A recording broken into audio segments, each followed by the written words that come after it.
It's almost election season, so tonight we decided to see Orange Man Bad, the movie, The Apprentice. Connor, what is The Apprentice about? The Apprentice is about Donald Trump, 46th President of the United States, and essentially his rise to power with his interesting lawyer buddy, Roy Cohn. The film follows Trump being kind of a meager, mild-mannered man and working his way up the ranks in business and politics through his associations with Roy Cohn, going from like the mid-70s to Roy Cohn's death in the late 80s, when he ending on him starting to kick around ideas to write his famous book, The Art of the Deal. And it follows things like his family life, his relationship with his father and brother, his wife, Ivanka, I don't know, some Russian lady. And they all hang out and have a grand old time as Donald Trump slips further into a path of crude businessman from the more mild-mannered individual he started as. So Aiden, what did you think of The Apprentice? It's good. With any of these Orange Man Bad projects, you kind of got to go in expecting the worst, expecting the Alec Baldwin. There was a good chance that this could have been 2 hours of, I have small hands, my hands are so small, and I'm Alec Baldwin, I killed someone with a gun. Not really that. The first 2/3 especially are more a Roy Cohn biopic, and he's a very interesting guy. And it's the reason that the first 2 acts are so much stronger than the third, I think. And there's definitely an idea there where it shows Donald Trump slowly become more and more like Roy Cohn until he's shed the need for Roy. But Roy himself is an interesting character. He's pretty much the most evil lawyer ever. He ditties people, he hosts house parties, he records everyone, he blackmails people, he lies, he cheats. And he taught Donald Trump everything he knows. He's a under-the-radar gay man and eventually gets AIDS. There's a lot going on in Roy Cohn's life, and it's a fascinating, for the first 2 acts, Donald Trump is essentially the straight man to Roy Cohn. And then once Roy leaves the movie, it does kind of drift into the typical Orange Man Bad stuff you'd expect, where it's like, I need to get hair plants because I need hair implants. And it does loop back around for the ending when Roy Cohn comes back into the picture, ironically. But it is surprisingly gripping, surprisingly matter-of-fact. It's very obviously influenced by Succession, a show that I love deeply. In the ways that it's shot and the way that it's acted. Roy Cohn is portrayed by Jeremy Strong, who is kind of just doing the Logan Roy thing again. Although he's very good, as is Sebastian Stan as Donald Trump. Both of the lead performances are really fantastic. It apes a lot visually from Succession as well, with the zooms and pans and handheld camera approach to things. I think that you could pretty uncharitably call this a Succession knockoff, which it is, kind of. It's interesting, but I do enjoy it despite that and because of it. And there's a couple interesting flares. The movie starts out either shot on film or digitally made to look like it was shot on film. I don't know what they did. If it was digital, it actually they put some care into making the effect look like film grain and stuff. It doesn't just look like like especially like early examples like Grindhouse with Robert Rodriguez and Quentin Tarantino looks a little iffy. It looks like a digital film that's trying to. I know, especially lately, that they've taken to like taking actual film grain and supplanting it over the picture. But if that's what they did, it looked really nice. And then later they tried to do kind of a video. Yeah, the aspect ratio changes to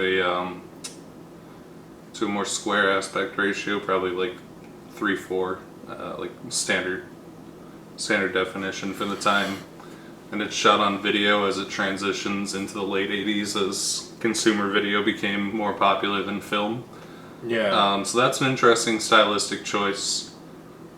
I wish there was more Roy Cohn. I think he's definitely kind of carrying this, because for the first 2 acts, Donald Trump is pretty passive. He's an observer to Roy Cohn, and a lot of the third is just kind of boring Trump antics until Roy Cohn gets reintroduced. But the performances are strong. It looks nice. It's, if you like Succession, it's knockoff Succession. I thought it was quite good. Not a lot to say, I guess, so I'll pass it on to you. Yeah, I'm kind of with Aiden on this. It was a pretty good movie. I was a little scared because you have a lot of movies on both sides of the American political system that are cringe because they, like, you got like Sound of Freedom, which is like these damn Democrats are letting them smuggle off babies, and you got examples of like left-wing hit pieces on the right too. It's pretty even split there, and I was a little scared this would be like too much. But I feel like aside from a few points, there's definitely, aside from a few points, it feels like it's trying to be pretty unbiased. It's Donald Trump's fall from meager man to cold as ice businessman, and this man Roy Cohn, who likely was a big aspect in teaching Donald Trump kind of his no-nonsense personality, matter of fact, and Roy Cohn kind of came up with these 3 pillars that Donald Trump lives by, which is kind of like attack, don't admit defeat, and whatnot. Even if you lose, you pretend you won. Yeah, which I think are, which definitely start to inform Donald Trump's life as this film goes on. I will say one thing, this movie definitely has some dramatic flair biopic things, like all biopics do. Yeah. Because you do have kind of bias and the idea of trying to create the narrative of the film. So Roy Cohn at the start is hard as nails, and Donald Trump is this like timid guy, timid innocent man, who just hired Roy Cohn's to like stop a case that he's being sued for about discrimination against African Americans, and they bond on this, and he goes, and then they kind of switch at the end where Roy Cohn is written out of the movie for like a half hour, basically. He shows up intermittently, but it really stops being about him, and it's more like Trump, and this is kind of the point where we see Trump's kind of personality start to shift, which they framed around the death of his brother Fred, saying that kind of trauma made him more stern and less human in a lot of ways. Well, Roy, in this half hour getting AIDS, suddenly becomes very human and timid and whatnot, and being like, you lost your humanity, Donald. But at the start of this movie, the man running the Diddy sex parties. Yeah, running Diddy sex parties and just saying slurs and being vile, basically. Yep.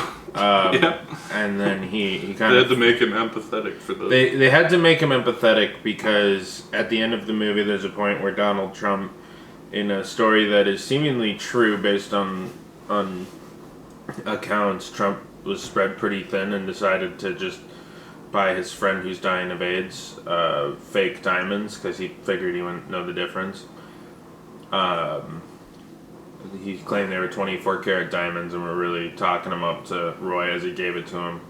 And then Roy says, "You're a real 24 karat man," referring to the fact that he was given fake 24 karat diamonds and saying Donald Trump's fake. Yeah, we gotta kind of force the narrative in the third act. Yeah, they definitely wanted to kind of drive the point home. There's also things like Trump sexually assaulting his now ex-wife, who's deceased.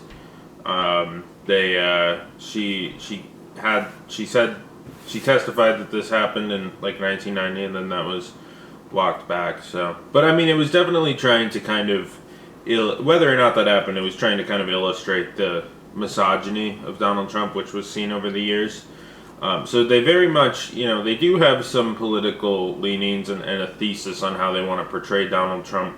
Another example I saw is early on in his first apartment. You kind of see the decadence grow of Donald Trump between scenes. Like, there's probably like 4 or 5 apartment switches in this. He always has a penthouse early on. He goes from sleeping in a pretty humble apartment on the couch to moving up to this palace overlooking Central Park. And in that first scene at his first apartment, you see there's a Citizen Kane poster in the background, and I think that pretty well informed the thesis of the movie. Like, when I saw that, I was like, oh, okay, it's a Fall from Grace movie. It's before I really established what they were really trying to do with the characters. It was one of the first things I saw. And I was like, okay, so they're doing kind of a Citizen Kane, like this guy who has some level of moral compass and ideals goes downhill. Whether or not the changes on both Roy and Donald in real life were so abrupt is sort of irrelevant to the narrative, as a lot of these things are corroborated stories. And they tried to kind of keep to the books. They weren't saying stuff that was super inflammatory. Really, one of the only things that's technically uncorroborated is the sexual assault scene, though that both has an artistic merit to the film and was kind of a story that was out until he was running for president, and who knows why that changed. It could have been, one thing or another. But whatever. I thought it was a pretty good job of being impartial, but showing what I think is a pretty fair depiction of probably, in part on inferences and educated guesses on Donald Trump, but like kind of giving an idea of what made him this kind of crude businessman that would eventually become very politically prowessed as time went on. And I think there's also kind of this, he starts to really like form around these 3 ideals, especially after the death of his brother. He starts not really caring about other people. He becomes obsessed with the deal, which I think is kind of why they ended on Art of a Deal. And I think that kind of ties into one of my complaints, which is kind of a solo. It sort of has the Solo a Star Wars story problem, but with real life historical figure Donald Trump, where, like, I'm shocked he wasn't like shaking baby Melina or whatever his wife's name's hand at one point. Like, they cover a lot of stuff. Like, at one point somebody is like visiting him for no reason, and they're like, "You should run for president." And he's like, "No, I can never run for president. It would be far too hard." Maybe in 2016. But maybe in 2016 I could. And he's like, "Well, hold this pen and just think about it," or something. And then it was the slogan he recycled from Ronald Reagan. Like, well, Ronald Reagan's was "Let's make America great again." But then, he did the "Make America Great Again" later on, blah, blah, blah. And he's like, "I think that's a pretty good line." He's like, "I think this is a great line. If I were to run for president, I wouldn't yet, but maybe in 20 years. But if I did, then I would definitely use this slogan." And then at one point he bumps into historical figure Andy Warhol in surely an uncorroborated story. Where he says, "Who are you? What do you do?" And he's like, "Oh, I'm an artist." And they never name him, but you're like, "Oh, it's Andy Warhol. I'm smart. I know art." Yeah, I don't know why Andy Warhol was there. And then Donald Trump's like, "I don't know who you are, but I think, frankly, you could really make it in this world." And I think it's just trying to show like his ignorance to culture, I don't know. Sort of. I don't know. I think it was just weird. But someday you're gonna get shot, Mr. Warhol. Sometimes you're sitting there, and the movie's like, I think the movie just kind of wants to go through like certain paces. Like there's certain beats it felt like it had to hit, kind of like Solo, a Star Wars story. But I ultimately have to praise the film because, like Aiden was kind of alluding to earlier, and I don't think there's a problem with making political parody and stuff, but there's a point where it becomes cringe, and I was a little scared I was going to watch a 2-hour film of Alec Baldwin, Orange Man bad, Sebastian Stan has a shitty spray tan, but it felt like Sebastian Stan tried to get the mannerisms down. There's some clunky points where it feels a little Trump impression-y, but unlike someone like Alec Baldwin, who they throw in like the fattest orange spray tan and blah blah blah for the filming, which is, you know, parody obviously. They took care to actually try to accurately represent him and his mannerisms. Trump's a unique individual, so it's hard to exactly hit him. So there were some hokey moments with the acting, but for the most part, it was really good. Yep. And Jeremy Strong as Roy Cohen was awesome and super interesting. And I think it's a pretty well done, fairly unbiased take on this kind of point in Donald Trump's career that would eventually lead to him rising to become the president of the United States down the line, but also just a businessman. He's nothing if not an influential figure of the last quarter of the 20th century, and now more recently political figure in the 21st century.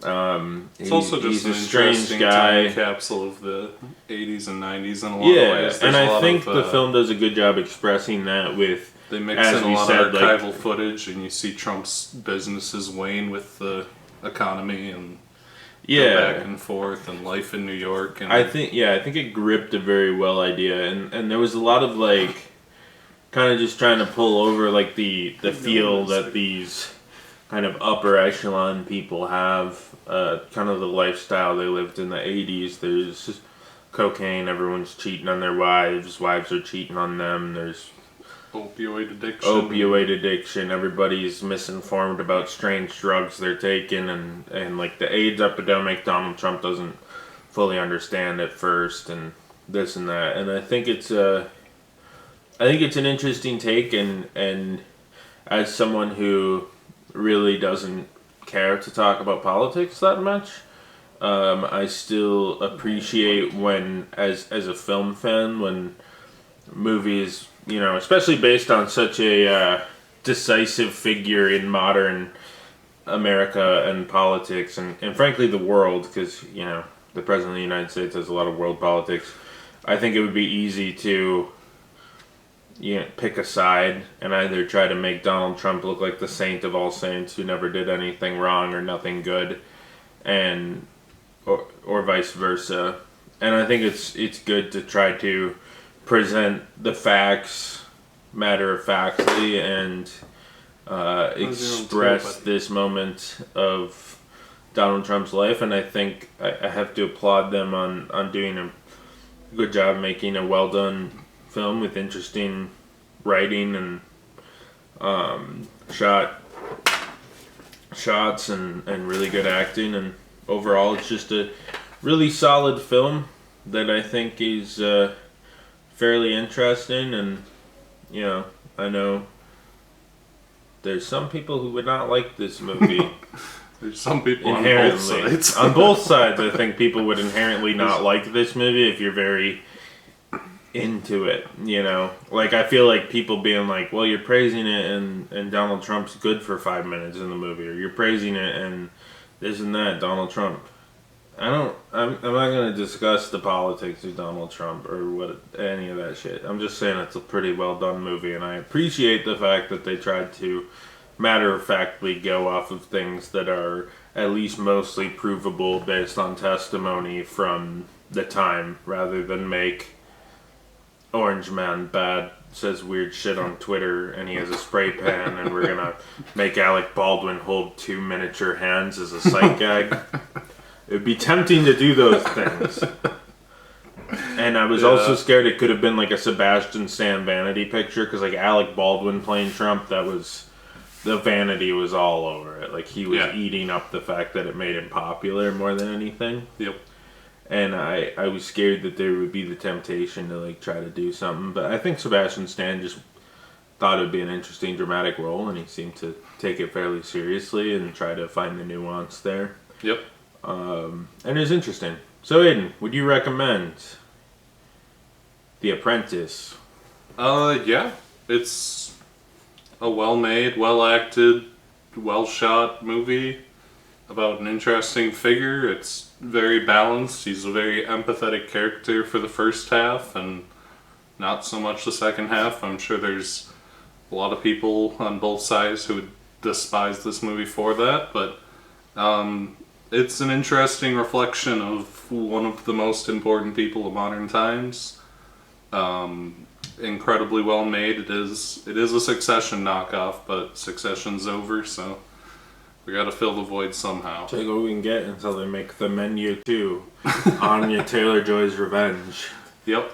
Everybody, fucking Voldemort faked his death, and Anya Taylor-Joy has to come back Yep. to cook him. This time murder's on the menu, and she's cooking everyone burgers, and they're like, "Why burgers?" And then she sizzles them. Yeah. So until that happens, this is a good substitute. So Connor, would you recommend The Apprentice? Yeah, I'd say going with an open mind. This isn't a movie designed to affirm your political beliefs either way, on either side of the aisle. I don't care what your political beliefs are. But if you guys want to get in political arguments down below to help our our engagement, that's That'd be cool. great. We'll heart everybody, so we're not hearting. We always heart everybody. We heart our haters. But I think it's interesting that the film tried to show some nuance to the character, tried to humanize Trump, but also show why he's such a strange and human political and business figure. And I thought it was a pretty great movie. It's kind of like Solo Star Wars movie. Some points are knocked off because it had like weird gotta put in how he learned about Make America Great Again. Some fucking guy shows up and says, "What if you had a red hat that said Make America Great Again on it?" Yep. But yeah, it was good. I liked it. Pretty solid film. And cool shot composition, good acting. Obi liked it too. That's why he's here. Obi's a right winger though. He is. Obi's very right wing. I'm just kidding, Obi. We all know your political beliefs are the cat party. He just wants to party at a cat. He just wants to be a cat that parties. That's his political belief. He's the cat party. He's also a sweetheart. He thought I was a fucking douche at first, but he likes me now. We're homeboys. Oh, come here, Obi. Come here, Obi. You might notice that our official channel mascot, Curtis, is no longer here. He passed away. He was killed.